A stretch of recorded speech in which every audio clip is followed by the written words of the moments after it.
Hi hello ವೀಕ್ಷಕರೇ, ಇವತ್ತಿನ ವಿಡಿಯೋದಲ್ಲಿ ಒಂದು ಹೊಸ ಅಪ್ಡೇಟ್ ಅನ್ನ ನೋಡ್ತಾ ಹೋಗೋಣ.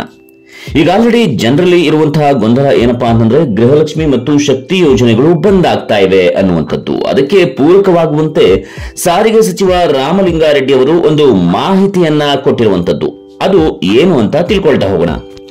ಜನರೆಲ್ಲ ಈಗ ಆಲ್ರೆಡಿ ಮಾತಾಡ್ತಾ ಇದ್ದಾರೆ, ಇನ್ನು ಒಂದು ವಾರದ ನಂತರ ಶಕ್ತಿ ಯೋಜನೆ ಬಂದ್ ಆಗುತ್ತಂತೆ, ಅಂದ್ರೆ ಫ್ರೀ ಬಸ್ ಇರಲ್ವಂತೆ ಅಂತ. ಅದು ನಿಜಾನ ತಿಳ್ಕೊಳ್ತಾ ಹೋಗೋಣ.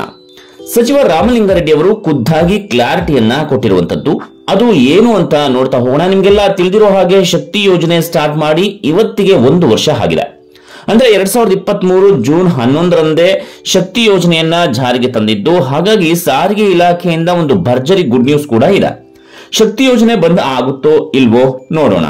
ಶಕ್ತಿ ಯೋಜನೆ ಸ್ಟಾರ್ಟ್ ಆದ ಮೇಲೆ ಕೆಲವರಿಗೆ ಯೂಸ್ ಆಗ್ತಾ ಇದೆ, ಇನ್ನು ಕೆಲವರಿಗೆ ಅನಾನುಕೂಲನೂ ಕೂಡ ಆಗ್ತಾ ಇದೆ. ಅದರಲ್ಲೂ ಕೆಲಸಕ್ಕೆ ಹೋಗೋ ಮಹಿಳೆಯರಿಗೆ ಇದು ತುಂಬಾ ಉಪಯೋಗ ಆಗಿದೆ. ಹಾಗೆ ಕೆಲಸಕ್ಕೆ ಹೋಗೋ ಕಾಲೇಜ್ ಮಕ್ಕಳಿಗೆ ಮತ್ತೆ ಪುರುಷರಿಗೆ ಇದರಿಂದ ತೊಂದರೆನೂ ಕೂಡ ಆಗ್ತಾ ಇದೆ. ಇದನ್ನೆಲ್ಲ ಗಮನಿಸಿದಂತಹ ಸರ್ಕಾರ ಒಂದು ನಿರ್ಧಾರವನ್ನ ಮಾಡಿರುವಂತದ್ದು. ಏನಪ್ಪಾ ಅಂತಂದ್ರೆ ಹೆಚ್ಚುವರಿ 10,000 ಟ್ರಿಪ್ ಗಳನ್ನ ಹಾಕೋದಕ್ಕೆ ನಿರ್ಧಾರ ಮಾಡಿರುವಂತದ್ದು.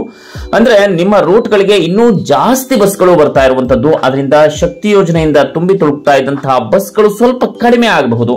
ಇದನ್ನ ರಾಜ್ಯ ಸರ್ಕಾರದ ಸಾರಿಗೆ ಸಚಿವ ರಾಮಲಿಂಗಾರೆಡ್ಡಿ ಅವರೇ ಅಫಿಷಿಯಲ್ ಅನೌನ್ಸ್ಮೆಂಟ್ ಅನ್ನು ಕೂಡ ನೀಡಿರುವಂತದ್ದು.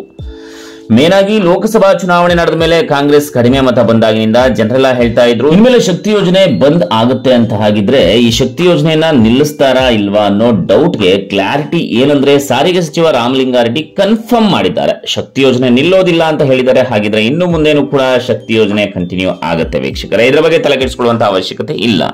ಸೊ ನೆಕ್ಸ್ಟ್ ಅಪ್ಡೇಟ್ಸ್ ಅಲ್ಲಿ ಮತ್ತೆ ಸಿಗೋಣ. ಈ ವಿಡಿಯೋ ಇಷ್ಟ ಆಗಿದ್ರೆ ಶೇರ್ ಮಾಡಿ, ಹಾಗೆ ಲೈಕ್ ಮಾಡಿ, ಸಬ್ಸ್ಕ್ರೈಬ್ ಮಾಡ್ಕೊಳ್ಳಿ ಅಂತ ಹೇಳ್ತಾ ನಿರಂತರ ಶೈಕ್ಷಣಿಕ ಸುದ್ದಿಗಳಿಗಾಗಿ ಸರ್ಕಾರದ ಅಪ್ಡೇಟ್ಸ್ಗಾಗಿ ನೋಡ್ತಾ ಈ ಪುನರ್ವಿ ಎಜು ಸಂಸ್ಕಾರ ಚಾನಲ್. ಇದು ಕಲಿಕೆಯ ಸಾಗರ. ನಮಸ್ಕಾರ.